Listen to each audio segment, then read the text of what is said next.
Final Fantasy VII, perhaps one of the most contested RPG titles in gaming history.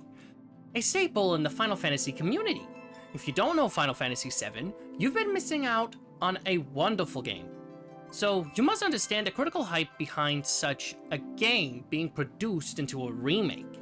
I adore this game without question. It's definitely not a game for everyone, but it's definitely a game RPG lovers should try and enjoy. Hello everyone! My name is Joey Stickers, and I'm an avid lover for RPGs, and I enjoy Final Fantasy titles. So when this game was announced, I would not shut up. I got myself a copy of the OG Final Fantasy VII, and I played it for months before I finally beat it. And boy, was that version really complicated and difficult over time. Final Fantasy VII falls into the classic RPG games that can be absolutely uncompromising and unforgiving about things you miss. I swear, a lot of the game, you just had to know things beforehand. And Remake is no exception. There are things you need to understand before playing this game or entering new areas. Research is vital, so I'm making this series to help make your gameplay in the remake much better. Welcome to How to Play Final Fantasy VII Remake.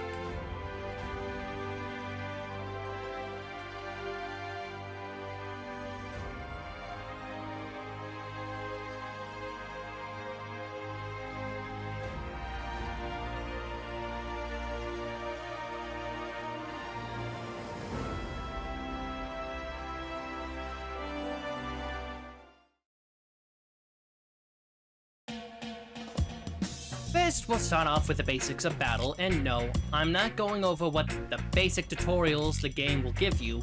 I'm gonna give you some advanced, basic advice that the game won't give you otherwise, because the expectation is that you'll find these things out on your own.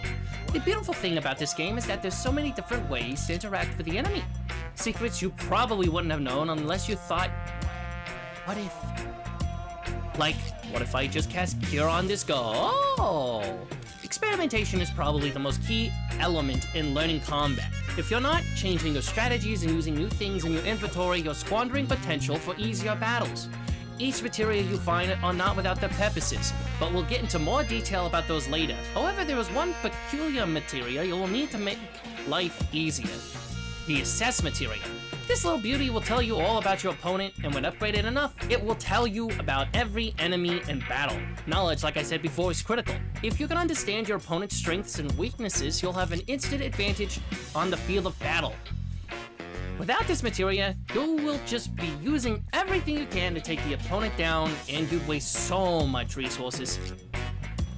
This leads us to our next point, resource management. Between battles, your characters don't heal on their own. So keep a close eye on that HP and use spells to keep your body in tip-top shape.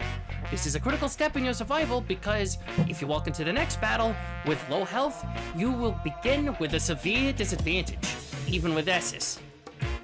Always use benches when possible and stock up on items and get any chest you can find. Healing materia is going to be your best asset, so buy a couple more when you can find one. Once you've suited up your party, we can move on to the next point, positioning. You probably think that wailing on the enemy at all times as Cloud is enough, right? Well, maybe at early game, but enemies and bosses will have ways to push you off them.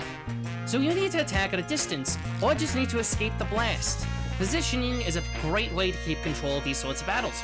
Using Barret or Aerith are the best choices when it comes to positioning. Their ranged attacks are the best way to keep laying in the pain, as the enemy is preparing an AoE and you're out of range. This can also be used for pesky flying enemies that just do not stay still. If you're constantly doing damage, you're still in the battle. Positioning allows you to fight outside the enemy's range, or flank them to gain an advantage in battle. These advantages can still be brief though, so use them often and wisely. Understanding how each character interacts in battles is critical to victory. Cloud is a powerhouse and is quite fast, but he can only do so much with a sword. Barret's ranged attacks are physical, while Aerith's are magical. Tifa's whole kit can be used to boost the enemy's stagger up exponentially. She is the stagger queen in this game. We'll get into further details about these characters in future videos. Staggering the enemy is extremely important and should not be ignored in this game. If you stagger the enemy, you'll stun them and deal massive damage. So be sure to save up your best attacks for such a critical moment. Be sure to use your focused attacks when the enemy is under pressure. Pressure is a critical moment. You use focused attacks because the stagger gauge will go up exponentially. Finally, the last important point is a little can go a long way. Just because you have a stronger spell does not mean you need to use it on the enemy. The weaker variant still deals the same amount of stagger damage, so save those bigger attacks for those staggered enemies so the payoff is that much sweeter. Otherwise, you risk spending too much MP. This is important to understand in hard mode.